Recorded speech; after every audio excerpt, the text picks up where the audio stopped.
chosen. Who is it? Maybe anybody that's gonna be real popular or famous, but it's a guy by the name of Tyler Farr. Oh, he's all over the highway. I listen to the Sirius XM on Oh, the really? highway, and he's all over that. I don't think They play a lot of new, I don't think he's real big, but I they think play a lot of new upcoming on the highway, you know, and he's all over it though. the $40,000-$50,000 bands now are what used to be 25,000. So if we want to go and get a big name, you're gonna have to spend 75 to 100. When that's not, you're not over it then either. You got sound and. Right. But then there's another guy that might be added. His name's Ward Davis.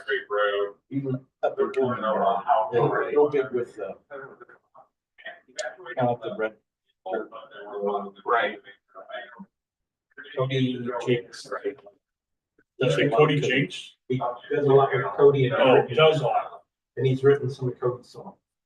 But again, Cody's fairly popular. Have you heard the Red Clay Strays? Look them up. Red Clay Strays. Oh.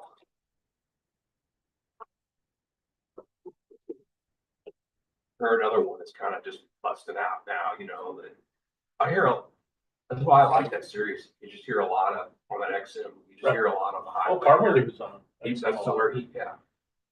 There's a guy who's pretty good. I can't believe none of the stuff's ever made on radio, Dave Fenley. He's really good. He does a lot of remakes, but damn. You just gotta catch him right at the right moment. Very cheap.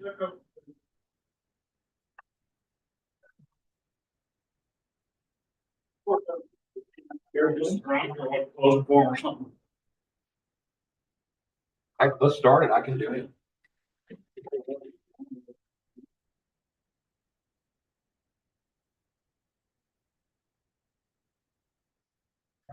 Open. 30 changes. Forums present. Missing Gary.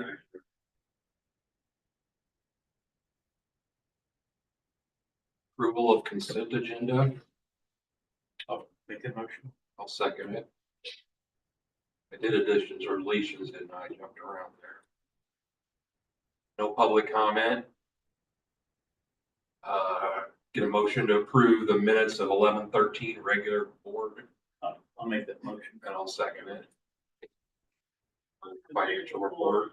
Yes, as of November the 30th, 2024, in the assets checking accounts in the general fund, 522,898.28, capital reserve, 372,169.79, in the building and land fund, 98,345.98, total assets of 993,414.05. Current liabilities of $9,065.78, income $49,205.75, and expenses of $139,753.22. Make a motion to approve that. Second.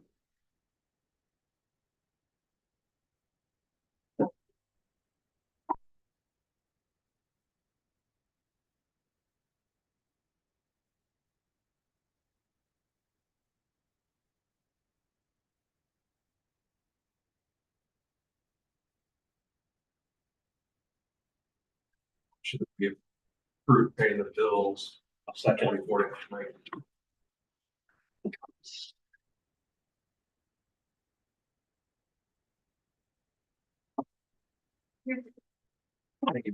No, it's all right. Or anything you want to be.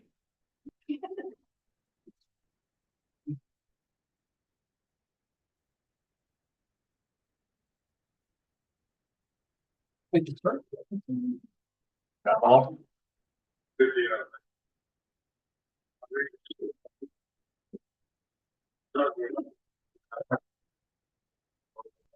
Communications. None. Oh, Got yeah, any? there is, one thing. Oh, I see it. We received our annual lockers contribution rate, which for 2025 will be 21.30. So that's 21.3% of our total payroll. loggers, so 9%, 9.10% is still paying off that tree liability from buying backhoe. So that's what's. Just want to let you know that we got that, and that is our rate. It reflected in the budget. Nothing to prove there. No. Yeah, No, that's just an FYI. I'll read her up there. Yeah, where we at? Staff reports, Gotcha. anything? Fire marshal's report, there were no permits issued. No fees charged, no fees collected. Our chief, Uh, you're there yet? Yep. Okay, so shop stewards next. November 2024 finished with 125 calls for service. There were no major incidents within our jurisdiction in November that I'm aware of. Obviously, we dealt with all the flash flooding and all that at the beginning of the month, but we talked about that last month, so I didn't want to rehash everything. So still working on multiple grants, as always, the Jefferson Foundation grant. As we kind of stated at the last board meeting, we received the Jefferson Foundation grant for the new workout equipment. We have 1 year to purchase the equipment and ultimately find out like where we're gonna put it. Which,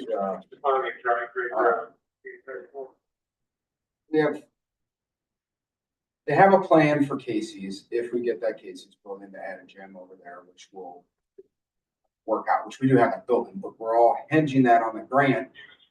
If we get that grant. We're putting right things that can see planks in the living room still, but they look low. Not sure if that will fit. We have, reapplied for the AFG grant for some wildland gear, boots, helmets, and gloves.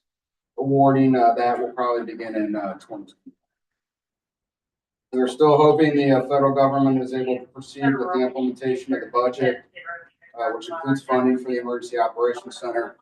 Your guess is as good as mine as to whether we're. Firehouse subs grant equipment has been ordered. We are hoping for a spring delivery time. That was originally 9 months, but, Probably by the end of this month. so possibly by the end of this month, but we'll see. Still continuing, we're trying to finish up policies on Lexapol. We'll get there. I know I sound like a broken record with that. But we will get there at some point in time. Work is complete with budget development. We'll talk about that in our new business. We are still working on the stoplight issue. I've not heard anything back from Bianca once I sent that agreement between the city and MoDOT over a couple of months ago. I saw the boys leave on a call day and I saw one of them reach up to hit the. It works when you hit the button. Okay. The yellow light's not flashing out there when you're coming north or south. So it just goes from black to red, basically. Okay. So I don't think it's totally broken. It didn't change when they went out this afternoon on that call. I watched it. They may not have. Yeah. They may not have hit it, so I don't know. A MoDOT safety grant does open in the spring. We may investigate the possibility of obtaining funding to fix the light. If that is allowable under that grant. We are still waiting for the final process for the new station alerting system. Come 12/17, I got an email just the other day. It's the potential go live date. Meaning when you get a call, this is what you're gonna hear from now on.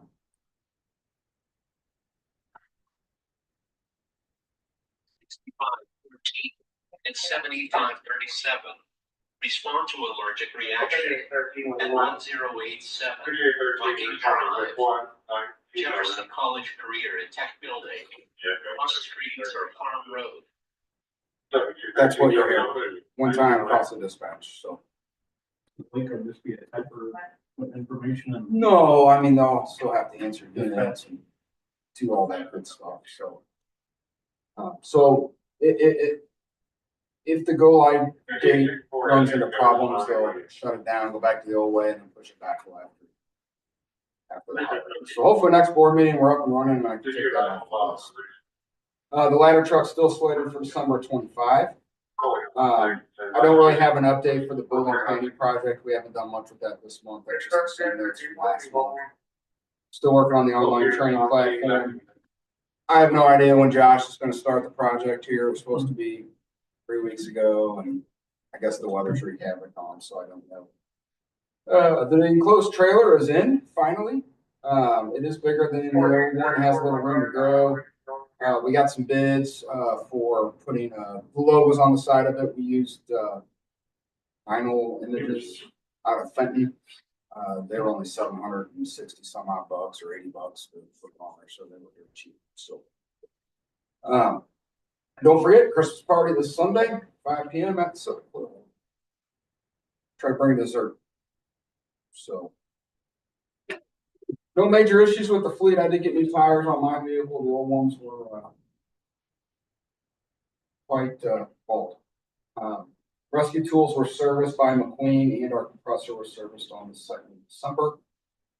Training continues. Crews are working on airbags this, past week on Monday night. They're going to tour a manufacturing facility in Peabody this week with the Duncan Fire District to pre-plan that building and kind of know what to do in the event of a first alarm, since we're, first alarm. So. And under the community services division, we have the Christmas parade this weekend and our annual food drive with Santa Claus next week.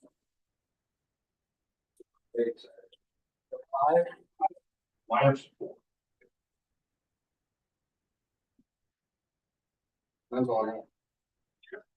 Okay. Well, obviously we don't have a shop serve report. Any under old business, you got, union contract? Say it, Rusty. I think it's what we said. All three is better than. I'm sorry, Gary. Union contract. Yeah, so, we finally, last night, Mitch had been like on his deathbed ill, so he's been on the past 2 weeks almost, he missed, being sick. So finally got negotiations done. I think we've come to a pretty good agreement on the contract. We added a provision that gives employees 48 hours of paid time off for maternity or paternity leave. So if they have a baby, which I guess Braden's getting ready to have a baby here. I just found out the other day, so I guess I'm glad to know. So that is in the contract. The big one is we eliminated sick time, changed it all to PTO time. I know these guys aren't like sick all the time that they call off, so just we'll call a spade, and call it PTO. Before, the way sick time worked, they could bank up to 504 hours, and then anything over that they can buy back. We've changed that now that they can buy back up to 72 hours a year at any time. They don't have to keep a full bank of sick time. And it's pretty simple. If they don't have a full bank of sick time and opt to buy back all their sick time and they're sick, they're just not gonna get paid.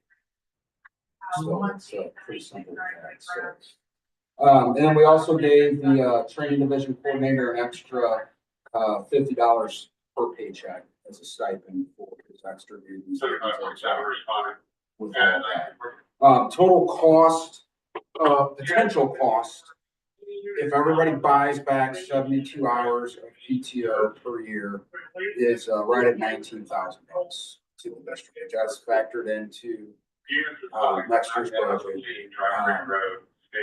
They were happy with the large raise that they got last year. However, there are step raises that people are getting this year.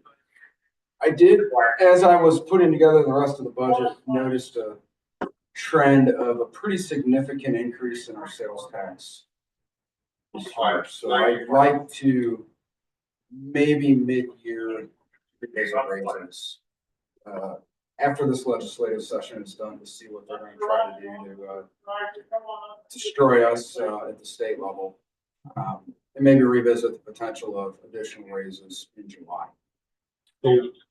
Well, I never have a problem with giving them, any of them more money. So what kind of can of worms are you opening up, giving them a raise midway through a contract? I don't think you're opening any, to be honest with you. So it is a 2-year contract, and salaries the way the contract's written is always open.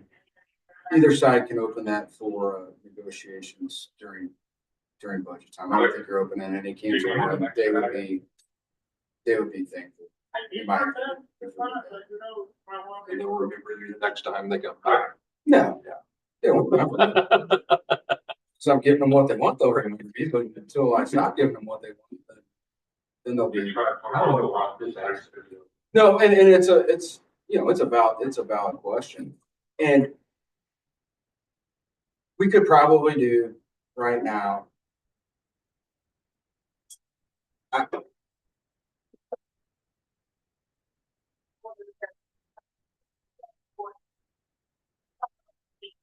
I'm worried about legislation. I'm worried about what the senior citizen tax freeze. I would like to wait and just see how things play out. Usually I really look on the dark side of things, which is good because I'm always wrong, which is also good. But I don't want to be right and think I'm. Hey Bailey, 6501, I got 2 volunteers who are out, you can disregard. So that's kind of where I'm at today. Yep, thank you. So yeah, if you guys are good with the updated contract to your contract, I don't see any, the one downfall I see to the PTO thing is going to be PTO used on a holiday. And I had to talk with Mitch about that, and he's the one that brought it up. It was highly limited, you know, use of PTO on a holiday. Well, I don't want to. I'm not big on requiring a doctor's note to come back to work just because you missed a shift or two, unless you really truly have a, you know, serious injury that could affect. I think it's a waste of the medical system and a waste of the employee's money. We could require that, but what if they use PTO on their first day of their shift? You have to give them a second day off, and it may be a holiday or a Sunday or something to get to a doctor. I told them, I go, look, you guys want this? I go, it's your guys' job as the shop to police each other, to take care of it. And if it becomes a problem, we'll fix it the next contract negotiation. I told them also, I go, you guys need to prepare for, as you get more time off, there's going to be more mandatory overtime. You guys just have to know that. And the first person that complains to me, unless they go see the shop student. So it's really no skin off my back. They're the ones that, you know, they're the ones that want it. And I don't, if we give them a raise, $1,000 across the board raise is going to cost roughly the same. So, okay. That's kind of where I'm at. If you guys are good with that, I have 2 copies of the CBA that need to be signed. Good. I'm good.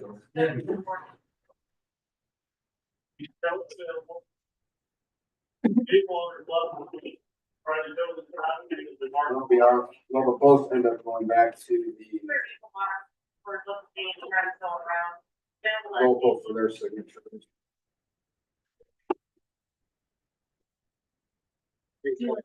And I don't wanna throw it out. I'll give compliments, guys. They have been really good to work with and easy to work with. So there has been 0 issues. Yeah.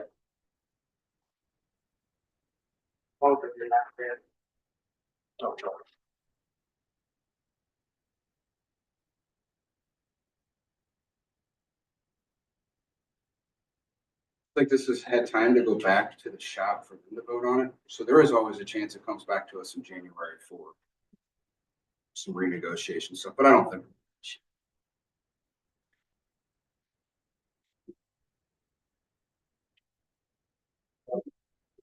Okay.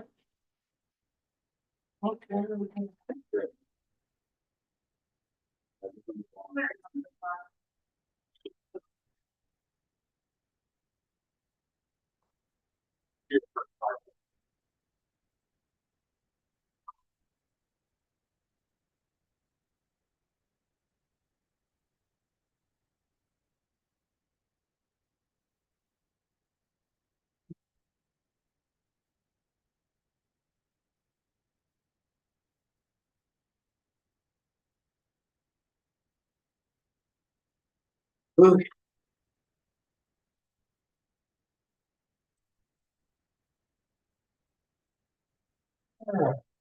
Anything else you have on that? No, sir. All right, new business, 9.1, year-end financial forecast and Walton Field. We're gonna have a really good year end this year. We had a lot of grant money that came in this year. That was from previous grants that the state took years to pay.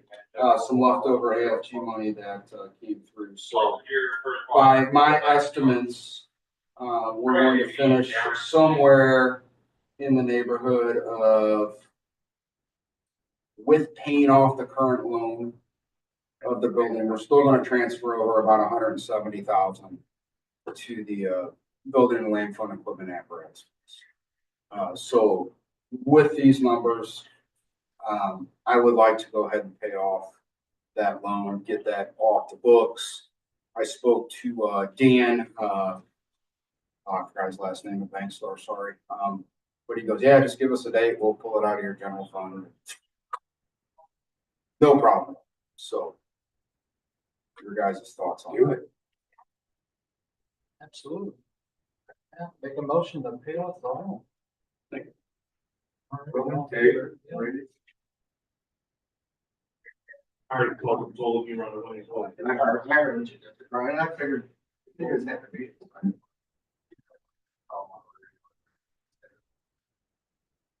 What about the year-end financial, was that pretty much it? I mean, That was it. We're looking to carry over that much money after we pay off. So it was a very good year. Right, well, 9.2 strategic management plan. Yes, the updated strategic management plan is in your packet. There are not many new projects that we put on the list. We moved a lot of projects that were unfinished to continue on down the list. So a couple of highlights from this. A lot of these are the same, so I'm not going to waste my time going over this, or a lot of this.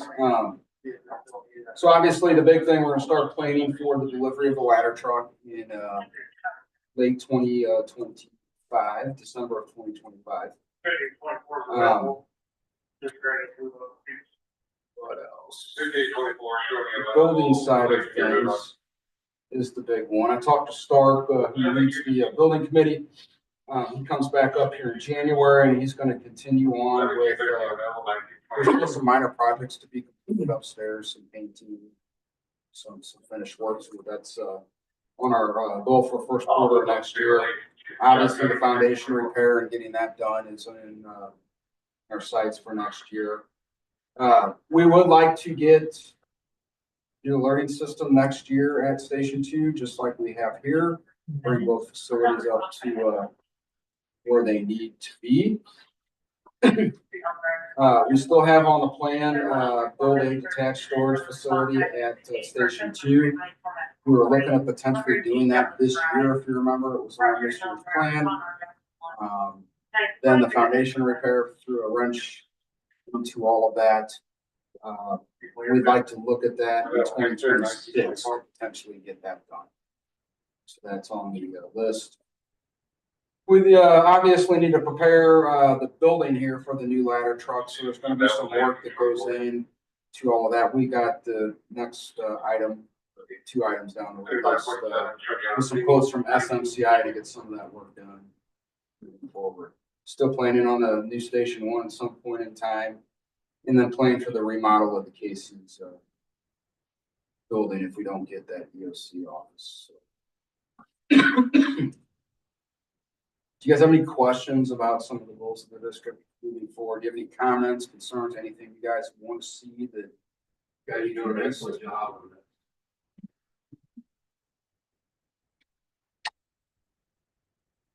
that. Yeah, I don't see anything.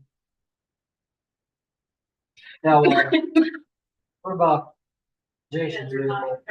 How long have we got? Oh, that's several. I mean, that vehicle's. Brian and his both at the same time. Gotcha, all right. Well, that's hinging on a new brush truck and that's Okay. down the road a bit. 2029. 2020, okay. Yeah, Jason's a 2019, mine's a 2022, so. Even with all the long trips I've made, it's not bad. I think it's 57,000. Well, We'll monitor that if it needs to be replaced right there. As long as it's not in the shop every other. right. I know he doesn't, I know he wants a truck, but we'll get there. You can't cram anything else in that tile. Cram anything else in mind. And we did, towards the bottom of the strategic plan, we looked at our goals from this year, what was completed, what was not. So you can kind of see the report card there for, where we were at, so. Appreciate everybody's work. This took a lot of work. A lot of input. Any discussion about that? No. All right. 2025 budget. Yeah, so late this afternoon, I have completely redone the budget format.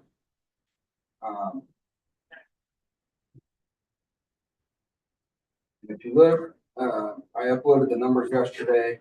The official budget packet for the year 2025 is the new format of the budget. There's a lot more stuff written in there, a lot more charts and pretty stuff that the general public can maybe grasp and understand a little bit. That's obviously who we write the budget for is the public, so they can see what they want to see and everything they need to see.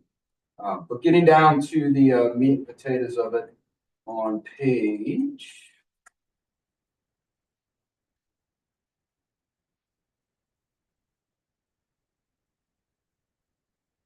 So expenditures, revenues. Which one's that? Yeah. Okay, page 19. It's a great place to start. That takes a look at our overall next year fund balance and what we're looking at. One thing I want to stress that I kind of changed around this year. The numbers were always right. But we always showed our fund balances and surpluses from 2024 in 2024. That's not entirely the correct way of doing it, because we don't know until after the audit's done where everything is at. So I have switched and moved those budget numbers around, beginning fund balances and ending fund balances, to do that transfer to the building and land fund and the capital improvement fund, excuse me, the equipment fund, in January of every year. So things look a little bit different, but to simplify this for next year under 2025, if you look under the general fund, you can see our total revenue, total expenses, and that fund transfer, that 274, 753.87, which that surplus will happen and transfer in the beginning of 2026, if that makes sense. So we are looking at next year transferring over $274,754 to the building and land fund for sure. So we'll have a beginning fund balance of $807,990 beginning January 1st of this year. That will happen. That number's after the excess funds from this year gets transferred over in January, and then we'll have that surplus, that extra money we transfer over is now shown right there in that line item. So the end of the year, we'll have $863,000 in reserves. So that's kind of how we switch things up with that. As you scroll down, I've done general fund comparisons between 2024, 2025, 2023, 2022. So you guys kind of have an idea of where we're at. Capital outlay plan is in there for next year. We have budgeted approximately $175,000 out of the building and land fund to fix some of the projects that we talked about, prepare for delivery of the ladder truck, complete the foundation repair, and install the Phoenix G2 system.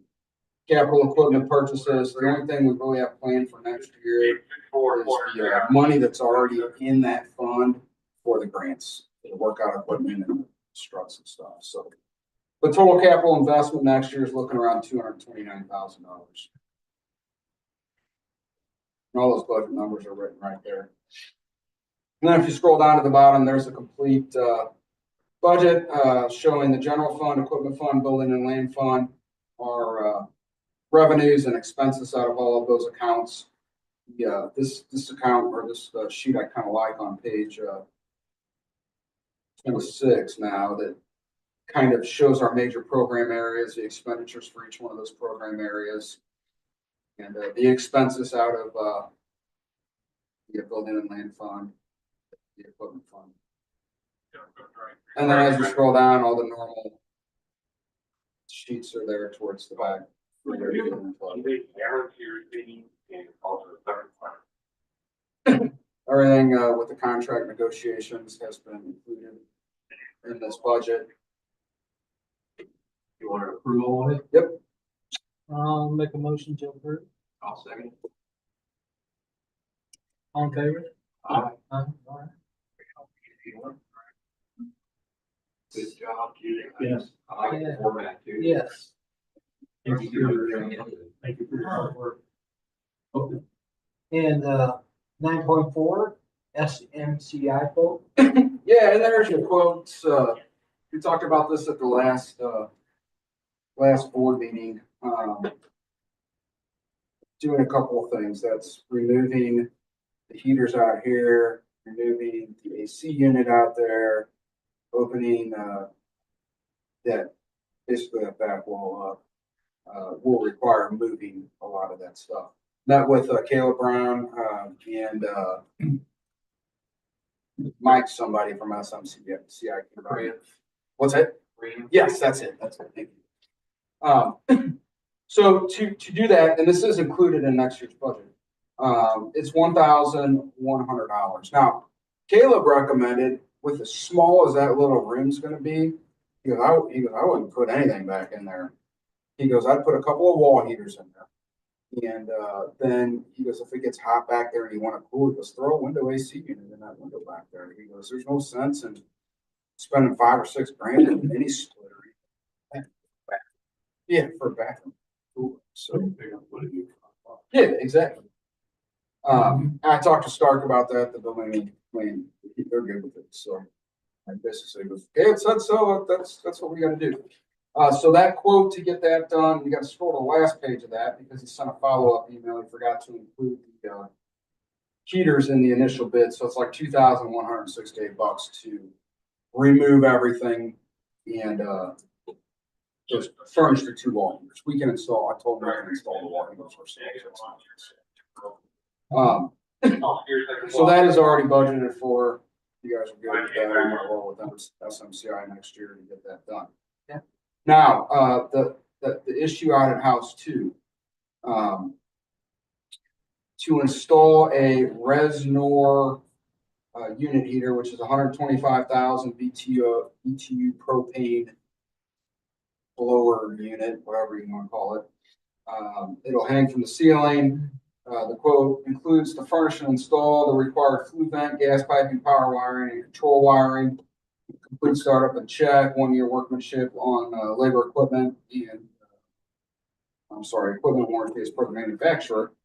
And the existing radiant tubes will remain in place and continue to operate. That base quote's $6,825.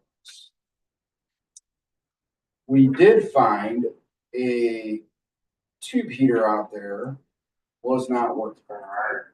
So SMCI, when they came out and did their annual maintenance check, or the fall maintenance check, I should say, found that it was not working, put a new, I think it's a pressure switch or something that was out in there, put a new one in there. That blower will give you it'll give you a blower and it'll actually move some air in there, and like your humidity, you have some humidity issues there. Or, yeah.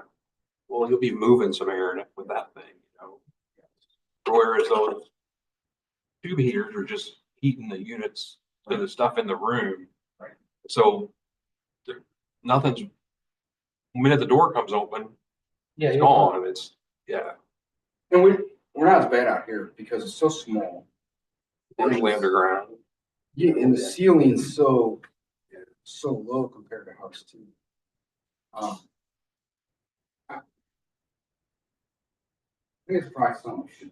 I do too. I think it's something we probably should do. It's always been a problem. It always has been a problem. And we've patched and moved heaters and you pull a truck in there on a cold night after, it ain't defrosting. Right. I mean, they come out the next day and had stuff frozen, so.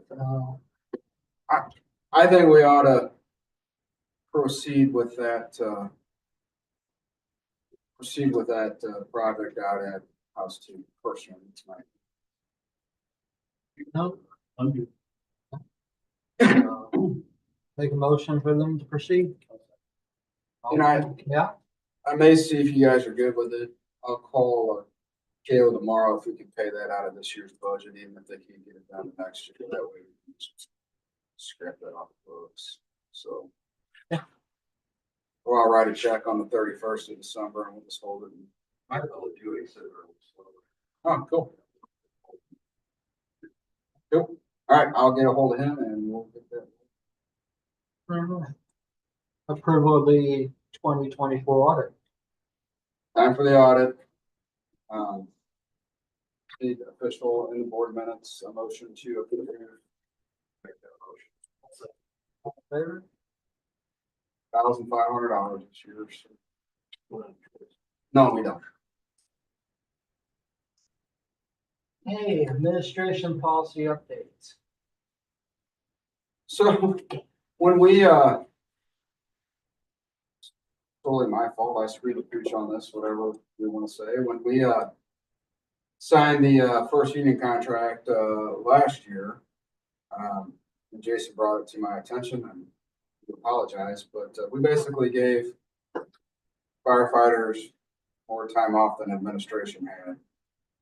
So we went back and I did a day-to-day comparison, because you can't compare a 24-hour shift to somebody who works 28 hours. Or, I'm sorry, 2,080 hours a year, 40 hours a week. So what I did was I did a comparison on how many days in a row they got off, how many days in a row equals that with a 40-hour employee. So I couldn't think of a more fair way to do that at that point in time. I obviously don't think it's fair for somebody that's been here 30 years and a 20-year firefighter has more time off. That ain't right. So, Maybe Jason answer calls at night. well, that's policy number, Yeah. 1058 that addresses in there as well Okay. too. And what that basically says is, look, the chief and deputy chief work Monday through Friday from 8 to 4, but their schedule may be altered due to calls. Right. So that gives, I don't want to call it flex time, but it gives lead time so nobody. It should be, though. Yeah. It should be that. Yes. No. Yes. Or leave. My opinion. And that's basically what that says. All right. So, and then, we did the same thing, we updated the PTO policy that's in there is the updated PTO policy for everybody. Which includes everybody. So I just wanted to get everybody on the same page. Anybody got any problems? I know. I make a motion that we policy 1054, 1058, and 1038. Second. All in favor? All right. We'll never use all that vacation time. There. It's there. Anything else before we go to the closed session? All right. Then at 7:39, we'll go to the